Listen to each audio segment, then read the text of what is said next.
January 17, 1942, dawn over the Strait of Malacca. The humid air hung heavy with salt and smoke from the eastern horizon. The rising sun caught the silver skin of Japanese Zeros sweeping low over the water, their formation tight, their engines humming like a single pulse below. Columns of black smoke curled from burning ships near Singapore's coast, where the British Empire's airfields had been waking to chaos. At Kaling, a young RAF pilot strapped himself into the cramped cockpit of a Hawker Hurricane, sweat streaming. Down his neck before the first engine cough, he had trained for Europe's skies. Not this suffocating furnace, the monsoon mist blurred his vision.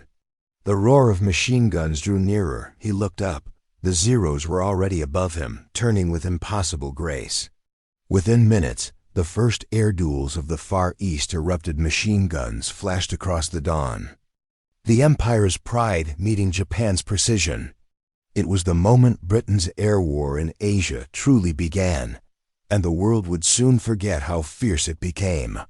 When war ignited in Europe in September 1939, the skies over Asia remained deceptively calm. Britain's colonial possessions in the Far East, Malaya, Singapore, Burma, and Hong Kong, still rested on the illusion of naval power. The Royal Navy's battleships and cruisers were considered the ultimate guardians of the empire. Their presence alone, thought to deter aggression, air power, by comparison, was an afterthought. But across the Western Pacific, Japan was already preparing a different kind of empire, one built on speed, reach, and the dominance of the air. By 1940, Japanese naval and army aviation had been tested and blooded over China for 3 relentless years. The skies above Nanjing, Wuhan, and Chongqing had served as laboratories for modern aerial warfare pilots such as Saburo Sakai, Hiroyoshi Nishizawa, and Tetsuzo Iwamoto, honed to deadly instincts in those dogfights, men who would soon face the RAF. While Britain fought for its life in Europe, Singapore was called the Gibraltar of the East, yet its defenses were a facade. The Royal Air Force units stationed there were equipped largely with outdated Brewster Buffaloes and early Hurricanes, aircraft that struggled in the humid air and long distances of the tropics. Radar coverage was minimal. Airfields were scattered, often unfinished, and poorly camouflaged. Intelligence on Japan's aircraft performance was dangerously outdated. Many British officers still believed the Japanese were inferior pilots flying obsolete machines. In late 1941, that assumption collapsed. Japan's entry into the war, through simultaneous attacks on Pearl Harbor, Malaya, and the Philippines, opened a vast new front on December 8, 1941. Hours after the bombs fell on Oahu, Japanese bombers and fighters swept down over northern Malaya. The RAV's Buffalo squadrons scrambled into a sky they barely understood. Within weeks, airfields at Alor Star, Sunjay Patani, and Kota Baru were reduced to wreckage. British and Australian airmen, facing opponents of higher speed, agility, and experience, were forced to fight and retreat, day after day, mission after mission. Behind those duels lay a stark imbalance. Japan's A6M0, the Mitsubishi fighter that stunned the world, could outclimb and outturn almost any Allied aircraft. Its light frame and long range made it lethal over the jungles and coastlines of the Far East. Even the Imperial Japanese Army's Ki-43, Oscar, often mistaken for the Navy's Zero, combined nimble handling with a deadly armament in close combat. The RAF, meanwhile, struggled with logistics as much as combat. Spare parts had to be shipped thousands of miles through seas now dominated by Japanese submarines. Airfields flooded under tropical rains. Engines overheated. Ammunition misfired. Pilots collapsed from exhaustion. Yet from these collapsing fronts emerged the first stories of stubborn resistance, men who fought hopeless sorties, buying time for others to withdraw. Singapore's fall was not just a defeat of armies, it was a collapse of faith in the old order, that British technology and organization alone could prevail. As Japanese bombers circled above the city, the world saw the illusion of empire unravel. To the north, in the jungles of Burma, the pattern would repeat, but slower, bloodier, and far more desperate. There, the RAF and Japanese Army Air Force would face each other for control of supply routes, jungle roads, and the skies over China. The men who survived Malaya would regroup, rebuild, and learn. Because the air war in Asia was not over, it was only beginning to shift northward, into the rainforests and mountains where airfields were carved from mud and willpower. That slow migration of the conflict from Singapore's coast to Burma's interior would reshape both sides. The Japanese aces, at the peak of their skill, found themselves stretched thinner, their aircraft flying farther into hostile terrain. The RAF, battered but learning, began to adapt, experiment, and rearm. In the months after Singapore's surrender, the British Empire stood humiliated. But not broken. Reinforcements began to trickle from India and the Middle East. The lessons from the disastrous opening months were being absorbed in silence. The next phase fought from jungle clearings and rough airstrips along the India-Burma border would test both endurance and evolution. The forgotten air war was about to take root in the very heart of Asia's wilderness, where technology met terrain, and where each dawn could mean victory or vaporization. By early 1942, the battlefields of the Far East had shifted northward. Burma's jungles and mountain passes became the new proving ground for both the Allies and Japan. Here, terrain dictated tactics, and the sky was the highway for life or death. The Allies scrambled to reinforce their battered squadrons. Pilots arrived from India, Australia, and even the Middle East, bringing fresh aircraft, Hurricanes, Bristol Blenheims, and the first Spitfires into an environment few had trained for. The Imperial Japanese Army and Navy were already seasoned. Their Zeros, Ki-43, Oscars, and Ki-27s excelled in low-altitude combat over dense jungle. Where Allied aircraft struggled to maneuver, Japanese pilots had learned to exploit speed, tight turns, and ambush tactics over China. In Burma, they applied these lessons with lethal effect. Long-range raids on supply lines, airfields, and convoys disrupted Allied logistics, creating constant pressure on inexperienced crews. Supply chains were a persistent nightmare for the Allies. Airfields were carved from mud and timber, often under monsoon torrents that rendered runways unusable. Fuel, ammunition, and spare parts had to travel thousands of miles through hostile seas. Over jungles or along rough roads, every sortie became a gamble, not only against the enemy, but against the environment itself. Tropical heat and humidity sapped strength, and malaria or dysentery claimed as many men as bullets. Despite these challenges, the Allies adapted. Engineers built makeshift airstrips in river clearings. Pilots learned to fight in pairs or small formations, using altitude and cloud cover to offset the superior maneuverability of Japanese aircraft intelligence networks. Combining signals, intercepts, and local reconnaissance began to provide advance warnings of Japanese raids. Slowly, a pattern of resistance emerged. Small victories, the interception of a bombing raid, the rescue of a downed pilot, the defense of a critical airfield, became vital for morale. The men who fought here were diverse. RAF squadrons included British veterans from Europe, alongside Australians, Indians, and even local Burmese volunteers. Each brought unique skills, yet all shared a common shock: the difference between theory and the brutal reality of jungle warfare. These pilots faced Japanese aces who had honed their craft for years. The disparity in experience was immediate, and deadly. Accounts from RAF diaries described the terror of encountering a Zero's sudden dive, the flash of machine gun tracers through dense foliage, and the sudden disappearance of comrades over the tree line. Aircraft performance became a defining factor. The Hurricane, sturdy and forgiving, could absorb damage and provide a platform for gunfire. But it struggled to match the Zero's climb rate and agility. Spitfires, introduced later, brought a renewed sense of parity. Yet their shorter-range limited operations over remote Burmese jungle strips, Allied bomber and ground attack aircraft, such as the Bristol Blenheim and Douglas Boston, often flew unescorted against swarms of Japanese fighters, their crews depending on timing, weather, and luck to survive. Even leadership played a decisive role.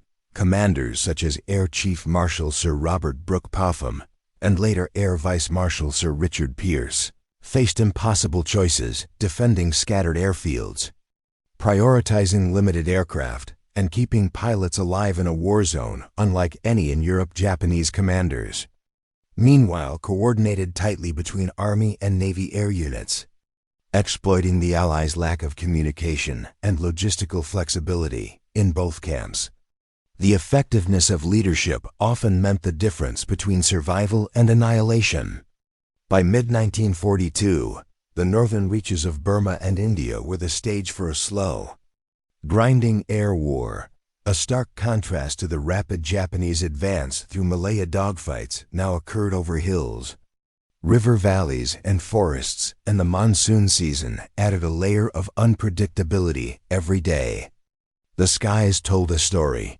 Japanese pilots seeking dominance, Allied airmen learning quickly, and civilians caught in the crossfire of a battle that rarely appeared on global headlines. This phase of the war set the conditions for the larger angles that defined the forgotten air war: the human courage of pilots, the tactical ingenuity of formations and ambushes, the technological matchups between aircraft, and the moral and psychological weight of fighting in the shadow of a relentless enemy. From these early months of adaptation, the framework of the Far East air conflict emerged, complex, brutal, and often overlooked in the wider narrative of World War II. The human element of the forgotten air war was defined by endurance, fear, and improvisation. RAF and Commonwealth pilots faced conditions that tested every skill they had. Young men, many barely out of training, found themselves alone in a hurricane over dense jungle, engines screaming. Aware that a single misjudgment could end their life, the monsoon rain made visibility unpredictable. Rivers shimmered deceptively below, and the slightest miscalculation in a turn could send a plane into the treetops. Survivors' diaries describe the tension of pre-dawn scrambles, the smell of burning fuel, the click of ammunition belts, the silent prayers whispered before takeoff. Ground crews worked tirelessly under similar strain. Mechanics improvised repairs with minimal tools, often patching engine leaks or replacing guns with scrounged parts. Pilots relied on these crews as much as on their own reflexes. A minor mechanical failure in the heat of battle could prove fatal. In contrast, Japanese pilots arrived with years of experience from the China front. Their instincts were honed, and their confidence was evident in every maneuver. Saburo Sakai and Hiroyoshi Nikusawa exemplified this lethal calm, attacking in precision formations, diving and climbing with seamless coordination. The psychological impact on inexperienced Allied pilots was profound. Many described their first encounters as moments of sheer awe and terror. Yet courage persisted even after losing comrades in sudden dogfights or bombings. Allied pilots returned to the skies letters home. Diary entries and squadron logs reveal a mixture of fear, determination, and camaraderie in some cases. Survival depended not on superior aircraft but on human instinct, split-second decisions, and the stubborn will to live. Tactics in the Far East Air War were shaped by geography and technology. Japanese aces excelled in tight, low-altitude maneuvers over the jungle canopy, exploiting the Zero's superior climb and turn rate. Early Allied doctrine, developed for European skies, proved inadequate. Formations optimized for open fields or European cloud cover faltered in narrow valleys and shifting weather. Allied pilots adapted quickly. Hurricanes flew in pairs or small finger four formations, relying on mutual support and overlapping fields of fire. Beaufighters and Blenheims coordinated with ground controllers to ambush incoming raids. Using radar where available, the Allies learned that altitude, timing, and surprise could offset the Japanese advantage in maneuverability. Air-to-ground coordination became another critical aspect. Defending isolated airfields required rapid response to strafing runs and bombing attacks. Hurricanes and Spitfires were often tasked with protective patrols over vulnerable airstrips. While bombers targeted enemy supply lines, every sortie demanded split-second tactical decisions, and the difference between life and death often hinged on who spotted whom first. Japanese pilots exploited speed and flexibility. A typical tactic involved a high-speed dive, a burst of machine gun fire, and an immediate climb to rejoin formation, minimizing exposure to return fire. Allied commanders quickly recognized that rigid adherence to European doctrine could be deadly, forcing improvisation and new tactics in the heat of combat. Technology played a defining role in the air war. The Mitsubishi A6M0 was a revelation: lightweight, highly maneuverable, and with long operational range, it could outclimb and outturn most Allied fighters and dive with surprising speed. The Ki-43 Oscar was slightly slower, but equally agile, optimized for low-altitude engagements in the jungles of Malaya and Burma. Allied aircraft faced challenges. The Brewster Buffalo, widely deployed early, was underpowered and vulnerable. Hurricanes were rugged, but struggled in humidity and lacked the climb rate of Japanese fighters. The Spitfire, introduced later, offered a more competitive platform, but had limited range and was initially scarce. Ground attack aircraft like the Bristol Blenheim and Douglas Boston often flew unescorted into heavily defended skies. Their crews relied on timing and surprise to survive. Armament and durability mattered. Japanese fighters carried lighter guns but sufficient to disable Allied aircraft with well-placed bursts. Hurricanes and Spitfires had heavier armament but required careful marksmanship against nimble opponents. Maintenance under field conditions also influenced performance. A misfiring gun or leaking radiator could decide a dogfight before it began. Technological limitations extended beyond aircraft. Navigation was challenging over dense jungles. Radio communication was often unreliable, and rudimentary radar in the region limited early warning. Success depended as much on ingenuity and adaptation as on raw performance. Leadership in the Forgotten Air War was a test of adaptability under extreme conditions. RAF commanders, such as Air Vice Marshal Sir Richard Pearce and Group Captain H.C. Wykeham, faced unprecedented challenges: sparse resources, inexperienced pilots, and the relentless advance of Japanese forces. Decisions often had to balance survival against strategic necessity. Orders to defend exposed airfields could cost lives but were essential to slow the enemy, while pulling back risked abandoning territory and morale. Japanese commanders, conversely, operated with a unified doctrine and disciplined coordination between Army and Navy aviation. Leaders like Vice Admiral Kiichi Nagamo and Colonel Tauteo Kato emphasized aggressive tactics, precise timing, and relentless pressure. Their planning exploited intelligence, surprise, and the superior training of their pilots. The contrast between Allied improvisation and Japanese coordination shaped every engagement, turning the skies over Malaya and Burma into a high-stakes chessboard where a single misstep could be fatal. Leadership extended to the micro level as well. Squadron leaders guided young pilots through their first sorties, offering mentorship under fire. Ground officers coordinated fuel, ammunition, and emergency repairs. The success or failure of missions depended on both strategic oversight and immediate, on-the-ground decision-making. Japanese air doctrine emphasized initiative, flexibility, and individual skill within tight formation discipline. Aces were not just celebrated for kills. They embodied the doctrine itself, exploiting speed, altitude, and surprise while maintaining cohesion. The Zero, with its long range and superior maneuverability, enabled deep raids into Allied territory, often striking before warning systems could respond. Encounters with aces like Saburo Sakai and Tatsuzo Iwamoto revealed the lethal efficiency of Japanese training pilots attacked in waves, combining climbing and diving maneuvers to break defensive formations.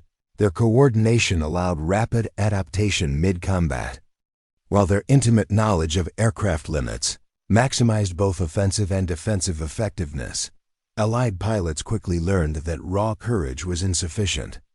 Understanding Japanese tactics became as critical as marksmanship. Japanese doctrine also integrated reconnaissance and intelligence into combat planning. Air raids were preceded by scouting missions, and feedback from previous sorties shaped future attacks. This adaptability created a persistent psychological pressure on Allied crews, who often faced enemies capable of anticipating and countering their maneuvers.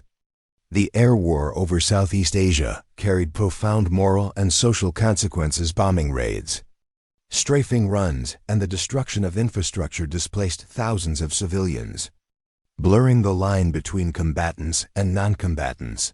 Cities such as Singapore, Rangoon, and Kuching suffered repeated air assaults, creating refugee crises and widespread fear. Local populations witnessed a war of machines above them, powerless to intervene, and often caught between retreating Allied forces and advancing Japanese units.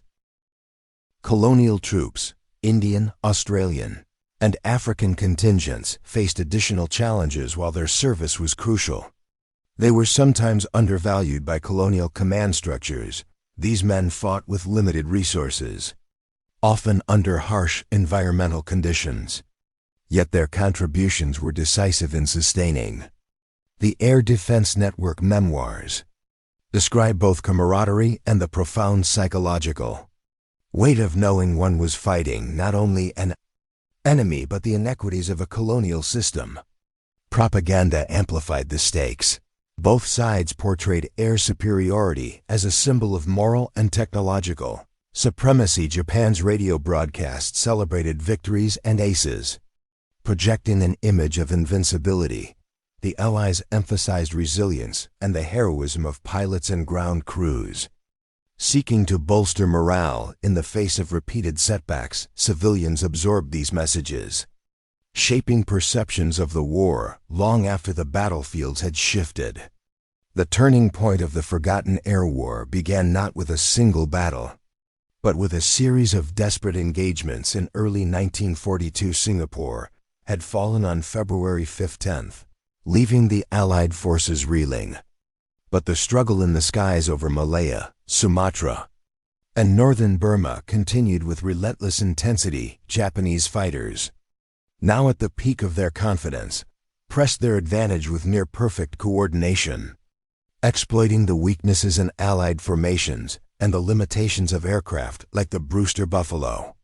On February 19, 1942, Japanese Zeros conducted a coordinated strike on RAF airfields near Alor Star. Pilots from number 243 and number 488 squadrons scrambled in Hurricanes and Buffaloes. The first interception occurred at 7:15. As the sun barely cleared the haze over rice paddies and coconut groves, RAF pilots faced multiple waves of Zeros, their superior maneuverability immediately evident within minutes. Several Hurricanes were torn apart in vertical dives. Others spun away, engines smoking, seeking cover among clouds and jungle canopy. The psychological impact was immediate. Young pilots, trained for European skies, confronted a new reality. Their aircraft were outclassed, and their enemy was far more experienced. Radio chatter from squadron logs conveys terse calls. The bandits at 6 o'clock low, engine hit, bailing out. Need support, on final approach. Ground crews and commanders scrambled to patch damaged aircraft, knowing reinforcements were limited. Meanwhile, Japanese air doctrine leveraged altitude and timing with ruthless efficiency. High-speed dive followed by immediate rejoining allowed their aircraft to maintain offensive pressure while minimizing exposure. Japanese formation leaders such as Lieutenant Saburo Sakai orchestrated multiple overlapping attacks, overwhelming RAF defense points. The air over Al-Star became a blur of tracers, smoke, and the metallic roar of engines. Despite these setbacks, some Allied pilots displayed remarkable resilience. Flight Lieutenant Clive Caldwell's squadron, operating Hurricanes under extreme heat and monsoon haze, managed to inflict damage on Japanese bombers, disrupting at least one raid before being forced back. These small victories, though tactical and limited, offered crucial intelligence. Japanese formations were predictable in certain maneuvers, and disciplined fire control could exploit the Zero's light armor. The broader context amplified the intensity of these engagements. Japanese forces were advancing southward through Malaya, capturing key ports and airstrips. While the Allies faced logistical collapse, each sortie represented not just a tactical engagement, but a strategic effort to delay enemy dominance, protect retreating ground forces, and preserve aircraft and trained pilots. Every loss carried both immediate and long-term consequences. By March 1942, the conflict shifted to northern Burma. RAF squadrons, reinforced by RAF and Indian Air Force personnel, began implementing new strategies. Hurricanes flew in tighter pairs with overlapping coverage. Ground controllers improved early warning systems using reconnaissance and signals intelligence. Japanese pilots, though still superior in maneuverability, began encountering coordinated Allied resistance that exploited both numbers and tactical positioning. These months established a pattern. The Japanese had tactical superiority, but logistical strain and extended supply lines began to slow their momentum. Allied commanders, learning from earlier defeats, adapted rapidly. Intelligence networks provided warnings of incoming raids. Fuel and ammunition were rationed with precision. Sorties were timed to coincide with favorable weather conditions, often exploiting cloud cover to evade interception. Amid this pressure, individual heroics shaped the outcome of specific engagements. Squadron diaries recount daring interceptions, evasive maneuvers through monsoon rain, and pilots returning to base with heavily damaged aircraft. These moments were more than anecdotal. They were the proof that adaptation, training, and courage could begin to offset technological disparity. By late spring 1942, the air war had reached a subtle but significant tipping point. While the Japanese maintained local air superiority in most sectors, the Allies were no longer passive. Coordinated strikes, improved formations, and tactical ingenuity began to inflict measurable losses on enemy aircraft. Small victories accumulated, laying the groundwork for the later introduction of superior aircraft like the Spitfire and Beaufighter. This stage of the conflict, a crucible of attrition, innovation, and endurance, was the first decisive phase of the forgotten air war. The skies over Malaya and Burma became the proving ground where raw skill, human courage, and the first adaptations in Allied doctrine would determine who could survive the onslaught. The next phase, however, would see the conflict escalate further, with the Allies beginning to turn the tide through both technology and coordination, setting the stage for dramatic reversals in air power. By mid-1942, the momentum in the Far East skies began to shift, not through a single dramatic battle, but through cumulative adaptation, technological reinforcement, and relentless endurance. The Japanese, though still formidable, faced stretched supply lines, increasing losses, and a growing awareness that Allied air resistance could no longer be dismissed as amateurish. In northern Burma, March to May 1942, Hurricanes and newly arriving Spitfires began to appear over key airfields and jungle valleys, no longer flying solo or in small disorganized flights. RAF and RAAF squadrons coordinated patrols, using altitude advantage, cloud cover, and combined arms tactics. The introduction of Spitfires with superior climb and speed, allowed Allied pilots to contest Japanese air superiority. Directly, pilots like squadron leader Wilfred Clouston and flight lieutenant Peter Sellers began scoring victories against Zeros, often in carefully calculated ambushes. One decisive series of engagements occurred near Rangoon in April 1942. Japanese bombers targeted the city's docks and oil storage facilities, while Zero escorts circled above Allied pilots launched coordinated interceptions from multiple airstrips, timing their climbs and dives to converge simultaneously on the enemy formation. The result was chaos for the attackers. Several bombers were destroyed. Zeros were forced into defensive maneuvers, and some aircraft ran low on fuel before returning to base. Squadron diaries recorded the exhilaration. "First time we forced them to break off," one RAF pilot wrote. Meanwhile, the Japanese experienced their own limitations, operating far from home bases. Extended sorties taxed both aircraft and pilots. Maintenance became a growing problem. Engines overheated in tropical humidity, and spare parts were delayed by submarine block supply routes. Even aces like Saburo Sakai began to report fatigue, mechanical failures, and increasingly unpredictable weather hampering their operations. Tactical innovation by the Allies accelerated formation discipline, improved dramatically. The Finger 4 arrangement, later standard in Europe, was applied in Burma with modifications suited to jungle topography. Hurricanes and Spitfires provided mutual cover while ground attack. Aircraft struck supply convoys. Radar-guided early warnings, limited but effective, allowed squadrons to concentrate their forces at decisive moments. Japanese commanders recognized the change. By May 1942, they began prioritizing defensive escorts for bombers, reducing the aggressiveness of earlier deep penetration raids. They adjusted flight altitudes and attack vectors. But the initiative was no longer solely theirs. Allied pilots, once on the defensive, now began forcing the Japanese to react. The first psychological shift in the air war. The Battle of Impal, although later in 1944, had its antecedents here.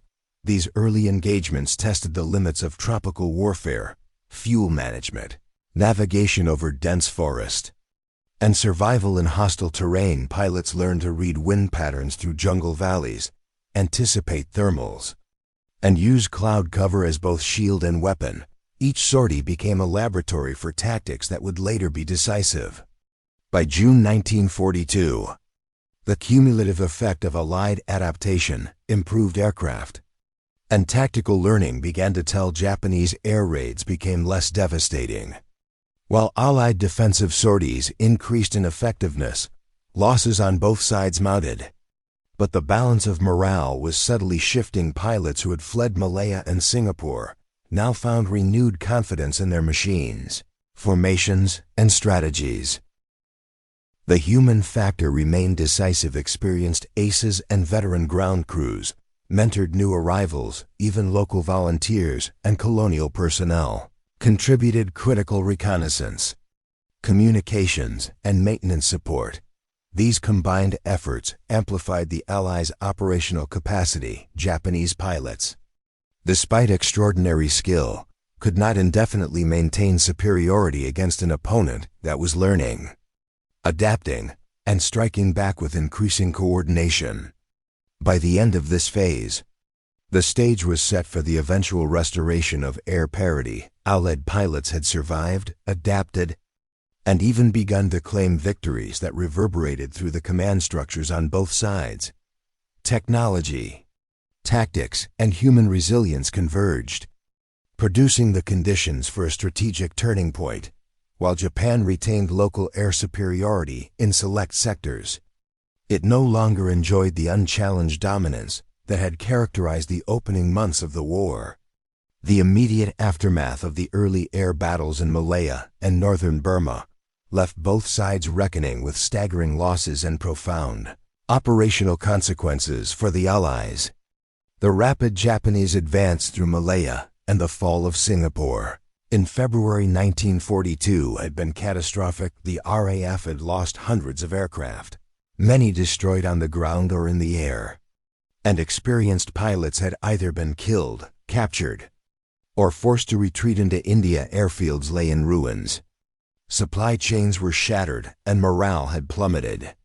Despite these setbacks, the Allies had extracted critical lessons. Pilots and ground crews had survived engagements with Japanese Zeros and Ki 43s, gaining first-hand knowledge of enemy capabilities. Diaries and squadron records from No. 60 and No. 67 squadrons describe repeated sorties flown under extreme heat and monsoon rains, highlighting both the endurance of personnel and the limits of their aircraft. Hurricanes, once considered obsolete in this theater, proved resilient when used with disciplined tactics. Blenheims and Bostons, though vulnerable, inflicted meaningful damage on enemy supply lines when coordinated effectively. Japanese forces, while initially dominant, also faced the consequences of overextension. Their rapid southern advance had stretched logistics to the breaking point. Aircrews endured extended sorties far from supply bases, and engine failures and mechanical wear increased attrition. Even veteran aces began to experience fatigue and operational stress, as reports from carrier-based units indicate losses, while less publicized, were accumulating at a pace that threatened sustained dominance. Beyond the numbers, the psychological impact on both sides was significant. Allied pilots, once demoralized by early defeats, now reported renewed confidence as they adapted to Japanese tactics and learned to exploit weaknesses. Conversely, Japanese airmen faced the growing realization that their early momentum was no guarantee of permanent supremacy. The myth of invincibility began to erode, even among the most experienced fighter pilots. Civilian populations, too, bore the consequences of these air campaigns. Cities and towns along the Malayan Peninsula and Burma suffered repeated bombing raids. Refugees flooded into jungle paths and river valleys, fleeing both combat and occupation. The disruption of transportation and commerce compounded the challenges faced by military logistics, creating a complex environment in which air superiority was intertwined with survival and resource management. Strategically, the Allies began to consolidate forces in India, establishing forward air bases in Assam, Imphal, and other key locations. These bases became hubs for rebuilding squadrons, training pilots in tropical conditions, and integrating reinforcements from Australia and the Middle East. Coordination with the nascent American Volunteer Group in China provided further intelligence on Japanese operations, laying the groundwork for more sophisticated air campaigns later in the war. At the operational level, the lessons learned in these early months directly informed Allied doctrine. Pilots trained in low-altitude dogfighting, rapid formation changes, and coordinated escort missions. Ground crews mastered rapid field repairs under monsoon conditions. Commanders developed more flexible operational plans, emphasizing adaptability over rigid adherence to pre-war European models. The immediate aftermath also revealed the limits of colonial assumptions. Indian, Australian, and other Commonwealth forces had proved indispensable, challenging the British tendency to undervalue local personnel. Their contributions in reconnaissance, navigation, and aircraft maintenance became vital for sustaining ongoing air operations, and their presence would shape subsequent campaigns in Burma and the broader Southeast Asian theater. The stage was set for the second phase of the aftermath, the longer-term consequences of these engagements, the cumulative impact on strategy, and the way these battles would influence the trajectory of the Allied air campaign across Southeast Asia. The longer-term consequences of the early air campaigns in Malaya and Burma shaped both strategy and perception across the Far East theater, while Japan retained localized air superiority in the immediate aftermath of Malaya and Singapore. The Allies had demonstrated resilience and adaptability. Lessons learned in these first engagements informed subsequent campaigns, particularly the critical air battles over northern Burma and the approaches to India. Allied air forces steadily improved operational efficiency. Hurricanes and Spitfires, deployed in larger numbers, began to contest Japanese dominance more effectively. Ground attack tactics evolved. Combined strikes with fighter cover targeted supply convoys, airfields, and communication lines, gradually eroding Japanese operational freedom. Intelligence networks matured as well. Signals intercepts and reconnaissance flights allied commanders to anticipate enemy raids, enhancing both survivability and offensive capability. The psychological shift was equally important. Japanese pilots, previously confident in near uninterrupted success, faced growing unpredictability in Allied operations. Even their elite aces had to account for improved formations, ambush tactics, and the increasing presence of more capable aircraft. The aura of invincibility that had accompanied early successes was beginning to fade, altering morale at both individual and command levels. Strategically, the Allies redirected resources to India, establishing forward air bases in Assam and Imphal, which became central to sustaining supply lines into Burma and China. These bases allowed for longer-range missions, more efficient training in tropical conditions, and better coordination with ground operations. They also facilitated collaboration with the American Volunteer Group, whose experience in China offered valuable tactical insights on Japanese aircraft performance and combat behavior. The air war also influenced broader Allied strategy in the Pacific. Commanders recognized that dominance in Europe could not automatically translate to success in the Far East. The theater required unique logistical solutions, tailored aircraft deployment, and specialized training. Emphasis shifted toward creating flexible, mobile air units capable of rapid response, a model that would later prove critical in campaigns such as the defense of Imphal and the air supply operations over the Hump. Civilian and colonial involvement left an enduring mark. Local populations continued to suffer, yet their contributions, from reconnaissance and intelligence to emergency logistics, became indispensable. The war illuminated both the fragility and resilience of colonial structures, challenging assumptions about manpower, loyalty, and capability. Commonwealth forces, particularly from India and Australia, proved their value not merely as reinforcements, but as essential components of a functioning, adaptive air strategy. By late 1942, the cumulative effect of these lessons was evident. The Allies could no longer be outmaneuvered at will. The air war had become a dynamic contest of adaptation, innovation, and endurance. Japan's initial advantage had been mitigated by attrition, extended supply lines, and the growing competence of Allied pilots and command structures. While victory was far from certain, the balance of power had begun to shift in subtle but measurable ways. These developments set the stage for the final phase of the forgotten air war: reflection on its consequences, the human cost, and the enduring lessons for air power, strategy, and history.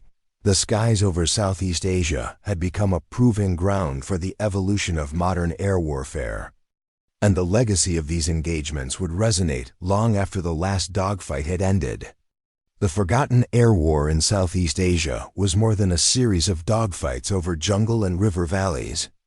It was a crucible that tested the limits of human courage, technology, and strategy. Pilots, often barely trained and thrust into extreme conditions, faced enemies with years of combat experience. Ground crews, working in mud-choked airstrips under relentless monsoon rains, kept aircraft flying against impossible odds. Every sortie was a negotiation between human skill and mechanical endurance, between courage and the harsh indifference of the natural environment. This conflict revealed the transformative power of adaptation. The Allies, initially on the defensive, learned to exploit tactics, formations, and terrain to counter Japan's technological and experiential advantages. Hurricanes and Spitfires, once considered secondary tools in a European context, became instruments of survival and eventual parody Japanese pilots, despite extraordinary skill, confronted the reality that even aces could be challenged when the opponent adapted, learned, and persevered. Yet the war's human dimension extended beyond pilots and machines. Civilians, colonial troops, and local populations bore the consequences of a conflict largely forgotten in global memory. Refugees, scorched airfields, and disrupted livelihoods were enduring reminders that the air war in Asia was not merely a contest of machines, but a struggle that touched lives at every level. The moral and psychological weight of these campaigns shaped perceptions, leadership decisions, and ultimately the evolution of air-powered doctrine in the region. In retrospect, the forgotten air war demonstrates that dominance in warfare is rarely absolute technology.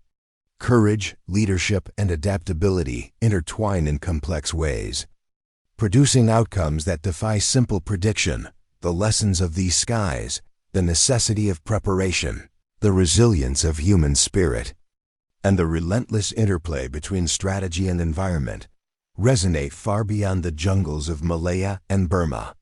Above all, the war reminds us that history is not measured solely in headlines or empire-wide victories. It is etched in the lives of those who face the dawn with engines roaring, guns blazing, and the weight of the unknown pressing down. The forgotten air war stands as a testament to endurance, innovation, and the enduring human capacity to rise, even when the skies themselves seem determined to fall.